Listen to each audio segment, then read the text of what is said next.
Live પ્રતિભાવોના episode number 9માં આપ સૌનું હાર્દિક સ્વાગત છે. અત્યાર સુધી આપણે 9 એપિસોડ કરી ચૂક્યા છે. એની અંદર દરેક પ્રકારની સુવાવડ, દરેક પ્રકારની કામગીરીની આપણે વાત કરીએ છીએ અને દરેક દર્દી સાથે વાત કરીએ છીએ આપણે કે કઈ રીતનું સુવાવડ થઈ, શું થયું, શું નહીં. લાઈવ પ્રતિભાવ આપણે મૂકતા હોઈએ છીએ. મૂકવા પાડવાનું કારણ આપણે દર વખતે કહીએ છીએ, પણ ફરીથી કહેવાનું કારણ એટલું છે, કહેવાનું તાત્પર્ય એટલું છે કે કોઈ શંકા, વિશંકા અને કુશંકાઓ એને કોઈ સ્થાન ના રહે, વિઘ્ન સંતોષીઓને આરામ રહે, એમને ખાધેલું પચી જાય, એટલા માટે આ લાઈવ કરતા હોય છે. સારું કામગીરી થાય, પંથકમાં જ્યારે સારી કામગીરી થાય, લોકોની સેવા થાય અને લોકોને જ્યારે આંતરડીમાંથી આરામ મળે, પેટમાંથી જ્યારે આપણને આશીર્વાદ આપે ત્યારે ઘણું જ બધું કામ થતું હોય. અને એ બધા જ કામની અંદર જ્યારે આપણે સાથે લઈને ચાલીએ છીએ, લોકોને સાથે લઈને ચાલ્યા છીએ, સમાજની વાત જ્યારે કરીએ છીએ, માનવતાની વાત જ્યારે કરીએ છીએ, જ્યારે મહેક આપણા કામગીરીની, સારવારની દૂર દૂર સુધી પહોંચને ક્યાંક 100% વાત ના પહોંચતી હોય અને ક્યાંક ને ક્યાંક વાતો રહી જતી હોય. એટલે આપણે આ એપિસોડ નંબર 9 છે અને જેની અંદર આપણે સિઝેરિયનમાં, એના સિવાયની એક માતા એવી હતી જેને બાળક કોરું પડી ગયું હતું અને અન્ય દવાખાને સિઝેરિયનની સલાહ હતી, તેમ છતાં અહીંયા આવીને નોર્મલ સુવાવડ થઈ છે. એટલે આવી રીતની જ્યારે વાત પંથકમાં થતી હોય ત્યારે આપણને એમ ખરેખર એમ થાય કે ચલો વાત કરીને લાઈવમાં આપણે જ્યારે વાત કરીએ ત્યારે મજા આવે.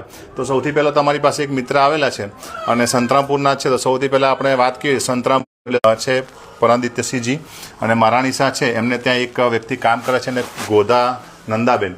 પહેલી સુવાવડ આપણે ત્યાં કરાવી હતી, એ વખતે ઓપરેશન કર્યું હતું અને આ વખતે આપણે ત્યાં જ ફરીથી બીજી સુવાવડ કરી છે, એમાં નોર્મલ સુવાવડ કરી છે. એમની સાથે વાત કરશું અને બીજા પણ દર્દીઓ સાથે આપણે વાત કરીશું. તો આપણે નંદાબેનની સાથે, એમના પતિ છે, એમની સાથે જરા વાત કરીએ અને એમનો પ્રતિભાવ જાણીએ.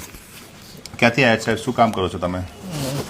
આપણે કોસંબા, મારું ગામ છે કોસંબા. હા, એનું કામ કરે છે સંતમાં, આપણે રાજા સાહેબને ત્યાં, બરોબર, શ્રી જોરાવર વિલાસમાં ત્યાં. અને મારે ત્યાંથી મારે પહેલાં બાળકનું એ રોકાતું નહોતું અને ખરાબ 2 વખત એ થયું તો 2 વખત કિરેટન કરાવવું પડ્યું હતું. બરાબર. તો મારી સાહેબી પછી વાત કરી અને ડૉક્ટર જોજો સાહેબને વાત કરી અને દવા ચાલુ કરાવી હતી. અને એના પછી ડૉક્ટર જોજો સાહેબે તપાસ કરી, એ કર્યું, 2 વખત એને કિરેટન સાફ કર્યું અને પછી આ બેબી આપણે ત્યાં થયેલી છે. હા, આપણી આ બેબી આપણે ત્યાં થયેલી છે. એ સીઝરથી કર્યું હતું. આ વખતે આ સિઝરથી કરેલી હતી અને આ વખતે આ બાબો છે એ નોર્મલ છે. નોર્મલ સુવાવડ. સારું, બધું સારું, કમ્પ્લીટ. નંદાબેન બી સારા છે.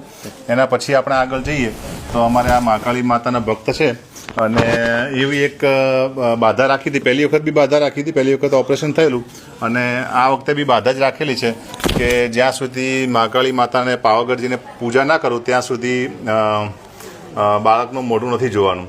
એટલે દૂર દૂર રહે છે થોડા. પણ ડામોર જશોદાબેન બચકડીયાથી આવેલા. શું પ્રશ્ન હતો? અમને પહેલા બાળક એક સાઈડ થઈ ગયેલું, એવું કીધેલું.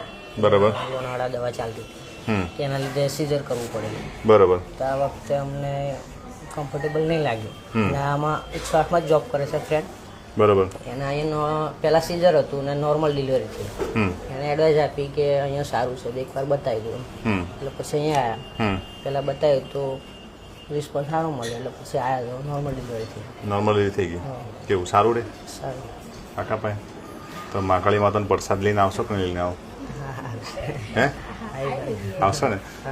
મહાકાળી માતાના ટોલેટીમાં અનુપભાઈ કરીને છે, અનુપ રાઠવા. એમને પહેલાં સીઝર હતું, નોર્મલ સુવાવડ કરાઈ છે. એટલે જાઓ તો કદાચ વાત કરશું, નંબર બી તમને આપીશ. અને બાળક સારું છે અને માજી એમની સાથે આખી રાત રહ્યા હતા અહીંયા આગળ. માજી કેવું રહ્યું અહીંયા આગળ આવીને? સરસ, કમ્પ્લીટ. અને બાળક બી સારું છે, બેબલી આવી છે અને માજી બી ખુશ અને અમારા પેશન્ટ બી ખુશ. રાજીબેન, કમ્પ્લીટ? તકલીફ કહે? કોઈ તકલીફ નહીં.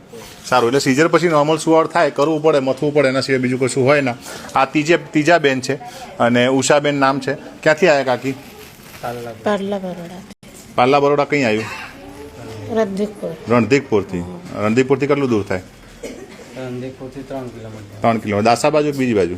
ના, સંજેલીની રણધીકપુરની વચ્ચે. સંજેલી રણધીકપુર વચ્ચે. કેમ અહીંયા આગળ આવવું પડ્યું? અહીંયા નોર્મલ સુવાવડ થાય એટલા માટે. પહેલાં શું તકલીફ હતી? પહેલાં સીઝર કર્યું. ક્યાં કરાવ્યું હતું સીઝર? કયા ગામમાં? દવાખાના? લીમખેડા. લીમખેડા સીઝર કરાવ્યું હતું. આ વખતે? આ વખતે નોર્મલ. નોર્મલ સુવાવડ. બેન જીવે કમ્પ્લીટ છે? બાળક કમ્પ્લીટ. શું આવ્યો? છોકરો છોકરી? છોકરો. છોકરો કમ્પ્લીટ છે? બેન તું કમ્પ્લીટ છે? રાજી? સારું. કટ કરજો ને, કાઢ નાખ, ફોન કાઢ નાખ. આ ત્રીજી માતા એટલે 3 માતાઓ જે છે એમને સીઝર હતું, નોર્મલ સુવાડ કરાઈ છે. એમના પછી અમારી પાસે બીજા ચોથા વ્યક્તિ આવ્યા છે, પટેલ હંસાબેન. બાળક અટકી ગયું હતું અને પહેલાથી નોર્મલ સુવાડ થઈ. હા, નોર્મલ સુવાડથી. શું આવ્યું છે? રાજી. અમારે આ બીજા એક બેન આવ્યા છે, રેવાબેન, સંતરામપુરના જ છે. ફાઇલ બાઇલ કઈ હતી નહીં. કયા ફળિયા? નાલ ફળિયા, અડપદ ફળિયા? નાલ ફળિયા. નાલ ફળિયા અમારા વોટર લિસ્ટમાં આવે પાછા. આ તો કેવું રહ્યું અહીંયા આગળ આવીને? સારું રહ્યું. નોર્મલ સુવાડ થઈ. શું આવ્યું છે? બાબો બેબી? બાબો આવ્યો છે. બૂન કેવી છે? બૂન કમ્પ્લીટ. ફાઇલ નથી તેમ છતાં નોર્મલ સુવાડ કરાઈ છે, એટલે એવું જરૂરી નથી કે ફાઇલ હોવી જરૂરી જ છે. બરોબર, નોર્મલ સુવાડ થઈ, બધા રાજી. આ અમારે ધુરંધર આવ્યા છે, પેલું ધુરંધર પિક્ચર આવ્યું ને એવું ને અમારે ધુરંધર છે પાછો. ડાન્સે કરે, બરોબર છે. પણ 4 છોકરા એટલે 2 છોકરીઓ અને 2 છોકરા છે. આ વખતે શું આવ્યું? છોકરો આવ્યો. ઓપરેશન કરવાની ઈચ્છા ખરી?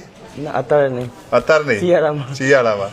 એટલે હજી ફરીથી આવશે આપણા નવો ગરાગમાં અને છઠ્ઠી હુવાડ કરાવશે એવી આશા રાખીએ. પણ બેનની તબિયત સામે ધ્યાન રાખવાનું થોડું. સુવાવડ દર વખતે કરાવીએ આપણે, તકલીફ થઈ શકે. બરાબર છે. એટલે 4 તો બહુ થઈ ગયા, 5મું થયું. એટલે આપણે નોર્મલ આપણે ઓપરેશન કરવું તો અહીંયા આગળ મફત થઈ જશે અને આવી જજો, અહીંયા આગળ કરી દઈશું. બાળક સારું છે? ઊંઘી ગયું છે? સરસ. લો, સાચવજો, મસાલા ઓછા ખાજો.